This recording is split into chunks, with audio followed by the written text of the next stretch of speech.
पत्नी नीरू के साथ रहता था। पति पत्नी दोनों ही नौकरी करते थे। एक दिन तेजस गांव अपनी माँ के पास फोन करता है। हेलो, प्रणाम माँ। जीते रहो माँ, तुम दादी बनने वाली हो हैं? अरे वाह, ठीक है बेटा, मैं कल ही आती हूँ। जब माँ जी शहर पहुंची तो बेटे बहू ने बहुत अच्छे से स्वागत किया। लीजिए माँ जी, चाय। अरे गर्मा गर्म पकोड़े ले आओ माँ के लिए। नीरू रसोई में गई और 2 मिनट में ही पकोड़े ले आई। जी ये लीजिए। बहू जादू से बनाए हैं क्या? अभी तो रसोई में गई थी। यम्मी।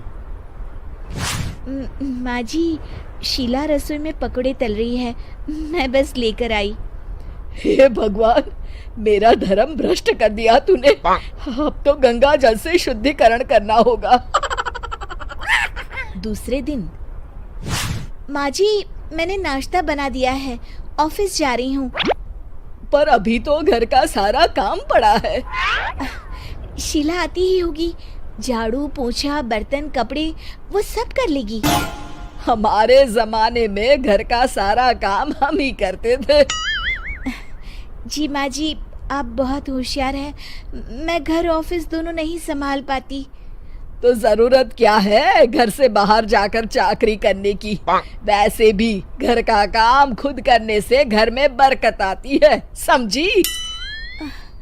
पर माँ जी। पर वर कुछ नहीं, इस महीने की पगार मिले फिर ऑफिस बंद है। हाँ। रात को नीरू तेजस से कहती है, सुनिए जी, माँ जी बोल रही थी कि मैं नौकरी छोड़ दूं। वैसे ठीक ही तो है, अभी तुम्हें आराम की जरूरत है। फिर भी आराम कहाँ, शीला को छुड़ाने के लिए बोल रही थी। तो अब 24 घंटे में इतना काम तो कर ही सकती हो। पर जॉब पसंद है मुझे, घर पर मन नहीं लगेगा। अगले दिन जब दोनों ऑफिस के लिए निकल रहे थे, मेरी तो कोई कीमत ही नहीं है इस घर में। माँ जी, आजकल महंगाई बहुत है, रहन सहन भी बदल गया है, दोनों नौकरी करते हैं तभी ठीक रहता है। अच्छा, तू कहना क्या चाहती है? मेरा बेटा तुझे बिठा के खिला नहीं सकता? तू ही इस घर का खर्च चला रही है, हैं? नहीं माँ जी, मेरा वो मतलब नहीं था। मतलब खूब समझती हूँ, ये बाल धूप में सफेद नहीं किए मैंने। हाँ। अब तो ये रोज का काम हो गया था। तेजस भी रोज की झिकझिक से परेशान हो गया था। एक दिन उसने कहा, नीरू, वैसे भी तुम्हें मैटरनिटी लीव मिलने वाली है, तो अभी से ही छुट्टी ले लो। पर क्या, मेरी सैलरी अच्छी खासी है। आखिर नीरू ने रिजाइन कर दिया। जब बच्चा हुआ तो घर में सब बहुत खुश हुए। कुछ दिनों बाद तेजस फाइल देख रहा था। क्या हुआ तेजस, कुछ परेशान लग रहे हो? हाँ, वो हमारी जितनी सेविंग्स थी वो तो हॉस्पिटल में और छठी के फंक्शन में खत्म हो गई है नीरू। और अभी वैसे मंदी चल रही है तो मैं बोल रही थी कल मुन्ना को हेपेटाइटिस का टीका लगवाना है। नीरू, क्या पोस्टपोन नहीं कर सकते? नहीं जी, बिल्कुल नहीं। अब तेजस को समझ में आ रहा था कि उससे गलती हुई है। पैसों की कमी का असर घर के माहौल पर भी पड़ रहा था। अगले दिन, बेटा मेरा चश्मा और ये दवाइयाँ ले आना, पर्चा देते हुए माँ जी ने कहा। जी।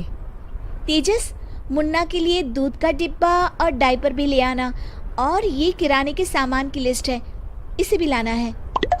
तेजस गुस्से में लिस्ट मरोड़कर फेंकता है और चिल्लाता है, पैसे क्या पेड़ पर उगते हैं? ये ले आना, वो ले आना। अरे पर ये जरूरत का सामान ही है। वो गुस्से में बिना कुछ कहे ऑफिस चला गया। अरे लंच तो ले जाइए। नीरू दौड़कर डिब्बा पकड़ाती है। एक दिन खाना खाने के बाद, नीरू, अब तो मुन्ना कुछ बड़ा हो गया, तो अब तुम वापस ज्वाइन कर लो ना जॉब। पर इस रिसेशन में जॉब मिलना बहुत मुश्किल है। ट्राई तो करो। फिर मुन्ना? माँ जी है ना, और एक फुल टाइम मेड भी लगा लेंगे। पर माँ जी, उन्हें तो पसंद नहीं। तभी माँ जी वहाँ आ जाती है और प्यार से नीरू के सर पर हाथ फेरते हुए बोलती है, अब मेरी समझ में आ गया बहू, पहले के और अब के समय में अंतर है। तुम काम शुरू करो, मुन्ना की जिम्मेदारी मेरी। मेरी प्यारी माँ जी। ये कहकर नीरू उनके गले लग गई। शिक्षा, परिवर्तन संसार का नियम है, हमें भी समय के साथ चलना चाहिए।